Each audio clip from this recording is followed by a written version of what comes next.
समाजभिमुख वर्तन या प्रकरणाच्या शेवटच्या चौथ्या भागामध्ये आपण आज लोकसमूह व आर्थिक सहाय्य या संदर्भात चर्चा करू. तर मनुष्य हा आपण समाजशील प्राणी म्हणतो. समाजाशिवाय तो राहू शकत नाही. समाजामधील विविध घटकांशी परस्पराशी त्याच्या आंतरक्रिया प्रस्थापित होत असतात. सुखदुःखामध्ये अडीअडचणीच्या वेळी प्रत्येकजण आपापल्या परीनं गरजूंना मदत करत असतो. वादळ वारे आले असतील, अपघात, भूकंप, महापूर, अतिवृष्टी या अशा प्रसंगी सहकार्याची वृत्ती लोकांच्या मध्ये दिसून येते. त्याचबरोबर सामाजिक आर्थिक दंगली, सामाजिक धार्मिक दंगली किंवा रेल्वे अपघात, मोर्चे असतील किंवा एखादी आपत्ती असेल तर अशा वेळी नेहमी सर्वजण बाकीच्या सगळ्या गोष्टी विसरून मदतीचा हात एकमेकांसाठी पुढं करत असतात. म्हणजे लोकसमूह आणि सहाय्य हे कसं हे केलं जातं. म्हणजे समूहातून बऱ्याच अलीकडं लोककल्याणकारी योजना म्हणजे राबवल्या जात आहेत. त्याच्या पाठीमाग बऱ्यापैकी लोकांचा सहभाग हा दिवसेंदिवस वाढताना दिसून येत आहे. तर हे याच्या संदर्भात विचार करत असताना भावभावना आणि समाजभिमुख वर्तन हे कसं घडतं. आपण जेव्हा इतरांकडे मदत मागतो तेव्हा त्या व्यक्तीची इच्छा, प्रेरणा, स्थळ, काळ, वेळ, सकारात्मक भाव, नकारात्मकता, मूड यासारख्या अनेक गोष्टींचा त्या मदतीच्या म्हणजे ह्या सगळ्या छोट्या छोट्या गोष्टींचा आपण विचार करत असतो. मदत मागत असताना आपलं म्हणजे साधं घरामध्ये वडिलांच्याकडे काय मागायचं असेल तर वडिलांचा मूड आपण विचारात घेतो. केव्हा मागितलं तर आपली मागणी मान्य होईल याचा बरोबर आपल्याला अंदाज असतो. केव्हा काय मागावं आणि काय मागू नये या सगळ्यांचा गोष्टींचा विचार करून आपण ती गोष्ट आपण पालकांकडे मागत असतो.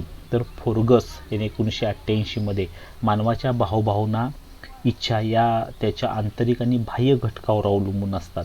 म्हणजे साधं आहे, आपण सुखी तर जग सुखी अशी एक आपली धारणा आढळते. म्हणजे आपलं हे जे आहे, आपण स्वतः सुखी, समाधानी, आनंदी असू तर इतरांना मदत करावीशी आपल्याला वाटते. म्हणजे आपण हे जे आहे तर आपल्याला मग लोककल्याणकारी गोष्टी ह्यातून म्हणजे आपल्याला सुचत असतात. म्हणजे आपल्या भावभावनांचा आपल्या मदत करण्यावर, समाजभिमुख वर्तनावर परिणाम होत असतो. जे चिंता, ताणतणाव, दुःखी चेहरा असेल तर घरातील वातावरण शांत असतं. अशा वेळेला क्षुल्लक मागण्याकडे कुणी लक्षसुद्धा पुरवत नाही. आणि म्हणून आपल्या भावभावना, आपण सुखी असू तर जग ही सुखी अशा विचारातून आपण लोककल्याणकारी वर्तनाकडे वळत असतो. त्यानंतर सकारात्मकता आणि कृती म्हणजे आनंदकडे जिकडे तिकडे चोहीकडे असा अनुभव आपण बऱ्याच वेळा घेत असतो. म्हणजे चांगल्या मनस्थितीचा परिणाम आपल्या विचारावर आणि निर्णयावर देखील होतो. म्हणजे आपण चांगल्या सकारात्मक असू तर आपण विचारही चांगले करतो, त्यातून निर्णयही चांगले घेत असतो. म्हणजे आपली प्रत्यक्ष कृती आणि सकारात्मकता यामध्ये नक्कीच परस्पर संबंध आढळतो आणि याचा समाजभिमुख वर्तनावर देखील परिणाम होत असतो. विल्सन यांनी 1981 मध्ये एक संशोधन केलं, एक प्रयोग केला आणि त्यामध्ये त्यांच्या प्रयोगाचे आपल्याला निष्कर्ष असे मिळतात की आपण अचानक खूप वर्षानंतर आपल्या मित्रमैत्रिणींना भेटलो, त्यांच्या आठवणीमध्ये, त्यांच्या सान्निध्यामध्ये आपण काही वेळ घालवला तर पूर्वीच्या दिवसांची आठवण होते. आपल्याला खूप प्रसन्न, आनंदही वाटतं. आणि अशा वेळेला सकारात्मक जी मनोवृत्ती आहे, पानं, फुलांचा सुगंध, निसर्गरम्य वातावरण, बाग बगीचा यामुळं इतरांना मदत करण्याची वृत्ती वाढते असं विल्सनच्या प्रयोगातून सिद्ध झालेलं आहे. त्यानंतर आयसेन 1984 मध्ये त्यांनी जो अभ्यास केला त्यामध्ये त्यांना असं आढळलं की सकारात्मक आनंदी वृत्तीमुळं समाजभिमुख वर्तन घडून येतं. हे जरी खरं असलं तरी प्रत्यक्षात मात्र या संदर्भात उलटसुलट अनुभव येऊ शकतात. म्हणजे आपल्या ज्या भावभावना आणि समाजभिमुख वर्तन आहे यामध्ये खूप क्लिष्ट आणि गुंतागुंतीचा संबंध असू शकतो. म्हणजे बऱ्याच वेळा आपण अत्यंत आनंददायी मूडमध्ये अचानक एखादी न आवडणारी घटना घडत असेल तर त्यापासून आपण दूर जाण्याचा विचार करतो. म्हणजे हे जे आहे म्हणजे आयसेन यांनी या संदर्भात हे विचार मांडलेले आहेत. त्यानंतर आहे नकारात्मकता आणि कृती. तर मनामध्ये आपल्याकरता नकारात्मकता असून सुद्धा मदतीचा हात बऱ्याच वेळा पुढे केला जातो. आपण इतरांना मदत करू शकतो, दुःखी कष्टी माणसाच्या चेहऱ्यावर आपण हास्य फुलवू शकतो, असा विचार केल्यानं सुखद मनोवृत्ती सकारात्मकता मनामध्ये तयार होते आणि यातूनच मदतीची भावना आपल्यामध्ये तयार होऊन इतरांना आपण मदत करतो. म्हणजे आपल्याला जे भोगावे लागलेलं आहे ते इतरांना जे मिळेल की नाही, जे आपल्याला मिळालं नाही ते इतरांना मिळावं, आपल्याला जे दुःख झालेलं आहे ते इतरांना होऊ नये, अशा विचारामुळं आपण हा आनंद वाटतो आणि आपली अपूर्ण स्वप्न त्यातून पूर्ण केल्याचं समाधान बऱ्याच वेळा व्यक्तीला मिळत असतं. म्हणजे अत्यंत टोकाची नकारात्मकता मानसिकता तयार झाली असली तरी लोकाभिमुख वर्तन आणि सकारात्मक वर्तन होईल याची खात्री यातून देता येत नाही. मात्र मदत करण्यातून त्या व्यक्तीला आनंद, सुख, समाधान मिळणार असेल तर अशा प्रसंगी मदत केली जाईल की नाही हे म्हणजे त्या व्यक्तीवर, त्या परिस्थितीवर हे अवलंबून असतं. तर त्यानंतर ह्यातलाच मुद्दा आहे लिंगभेद आणि समाजभिमुख वर्तन. तर जे समाजभिमुख वर्तन आहे त्याच्यामध्ये स्त्री पुरुषांचा सहभाग कसा असतो त्या संदर्भात अनेक संशोधनं झालेली आहेत. म्हणजे बऱ्याच वेळेला मदत कार्यामध्ये स्त्रिया पुढं असलेल्या आपण म्हणतो, पण इग्ली यांनी जे संशोधन केलेलं आहे तर इग्लींच्या मते पुरुषांच्या तुलनेमध्ये स्त्रिया अधिक तत्परतेनं मदतीसाठी पुढे येतात असं मानलं जातं. म्हणजे याबाबत नेमका प्रसंग कसा आहे, त्यामध्ये धोका कितपत आहे, हे सगळ्या गोष्टीवर मदत केली जाणं हे अवलंबून असतं. म्हणजे यामध्ये स्वभावतः स्त्रिया ह्या अधिक सहकार्य करणाऱ्या वृत्तीच्या असतात, आधार देणाऱ्या असतात, मैत्रीला जागणाऱ्या निस्वार्थी अशा असतात आणि त्यामुळे लगेच मदतीचा हात त्या पुढं करतात. या उलट पुरुष जे आहेत हे स्पर्धात्मक जाणीव ठेवणारे, आक्रमक आणि वर्चस्ववादी असे असतात. त्यामुळे परिणामतः स्त्रिया ह्या ज्या आहेत पटकन परस्परामध्ये स्वतःला गुंतवून ठेवतात, त्यांच्यामध्ये एक भावनिक उबदारपण असतं. पण पुरुषामध्ये संघभावना, आपलेपणा हे स्त्रियांच्या तुलनेमध्ये त्यांच्यामध्ये पुरुषामध्ये दिसून येत नाही आणि त्यामुळं पुरुषामध्ये एक प्रकारचा तुसडेपणा त्यांच्या वर्तनामध्ये दिसून येतो आणि त्यामुळं स्त्रिया ज्या आहेत तर अनोळखी व्यक्तीबरोबर स्त्रिया चटकन मैत्री करायला पुढे होत नाहीत, धजावत नाहीत. मात्र ओळखीपाळखीचे ज्या शेजारणी पाजारणी असतील, पै पाहुणे असतील तर अशा स्त्रियांच्या संपर्कात स्त्रिया एकत्र येताना पाहायला मिळतात.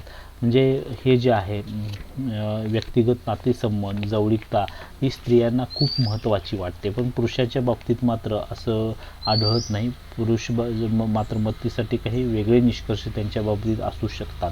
म्हणजे संस्थात्मक पातळीवर आपण विचार केला तर उत्कृष्ट समाजहिताचे पुरस्कार मिळवण्यामध्ये स्त्रिया अग्रेसर असलेल्या पाहायला मिळतात. म्हणजे जीव धोक्यात घालून जगत एखाद्याला मदत करायची असेल तर अशामध्ये पुरुष आघाडीवर असलेले पाहायला मिळतात.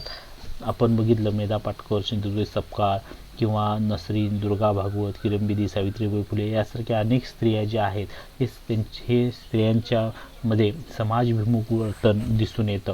तर यामध्ये आपल्याला स्त्री पुरुष जे आहेत तर आजकाल अडीअडचणीच्या वेळेला स्त्रिया अधिक मदत करतात की पुरुष अधिक मदत करतात, हा प्रश्न मुळातच चुकीचा आहे. मदतीसाठी स्त्रिया असो किंवा पुरुष असो हे पुढे येताना आपल्याला पाहायला मिळतात. कोण कोणत्या प्रसंगी पुढे येतं त्या प्रसंगावर, त्याच्या तीव्रतेवर, तिथल्या परिस्थितीवर हे अवलंबून असतं. त्यानंतर ह्यातला शेवटचा मुद्दा आहे समाजभिमुख वर्तन व आक्रमक वर्तन.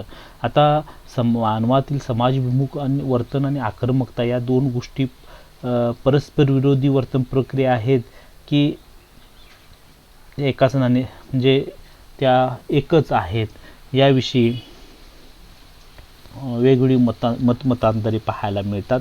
तर यामध्ये आपल्याला असं दिसून येतं तर सामाजिक मानसशास्त्राचे जे अभ्यासक आहेत ते मदत करणं म्हणजे समाजभिमुख वर्तन आणि आक्रमणशीलता या दोन परस्पर क्रिया मुळीच मानत नाहीत. म्हणजे ह्या क्रिया ज्या आहेत या दोन मध्ये एक समान धागा किंवा साम्य आढळतं. आपण ज्याला मदत करतो त्याचा फायदा व्हावा असं वाटत असतं आणि ज्याला आक्रमक वर्तनाने इजा करतो त्याला हानी पोचावी अशी आपली एक इच्छा असते.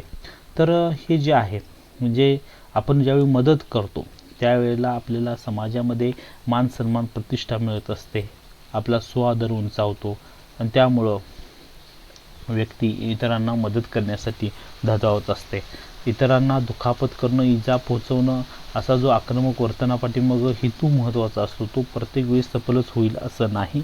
तर यामध्ये हॉले लिटल यांनी 2007मध्ये काही स्वतःची मतं अभ्यास केलेले आहेत आणि त्यांच्या अभ्यासातून काही निष्कर्ष पुढे आलेले आहेत.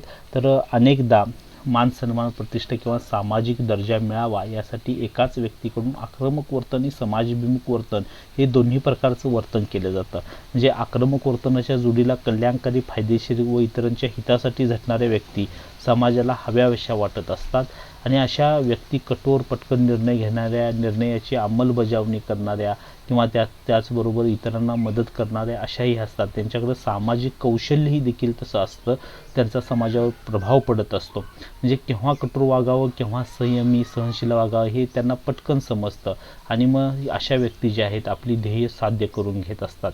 आपण एकूणच बघितलं तर मानवी जीवन हे मानवी वर्तन हे खूप क्लिष्ट, गुंतागुंतीचं आणि अकालनीय स्वरूपाचं आहे आणि प्रत्येक पाठीमाग विविध इच्छा, आकांक्षा, प्रेरणा एकत्रितपणे कार्यरत असतात आणि त्याची परिणती वेगवेगळ्या स्वरूपामध्ये आपल्याला पाहायला मिळते.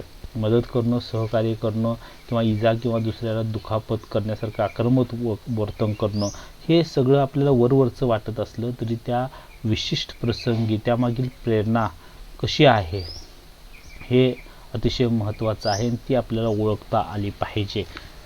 तर या ठिकाणी आपण समाजभिमुख वर्तन म्हणजे काय, त्याचं स्वरूप, समाजभिमुख वर्तनावर परिणाम करणारे घटक यासारख्या घटकांची चर्चा केलेली आहे. धन्यवाद.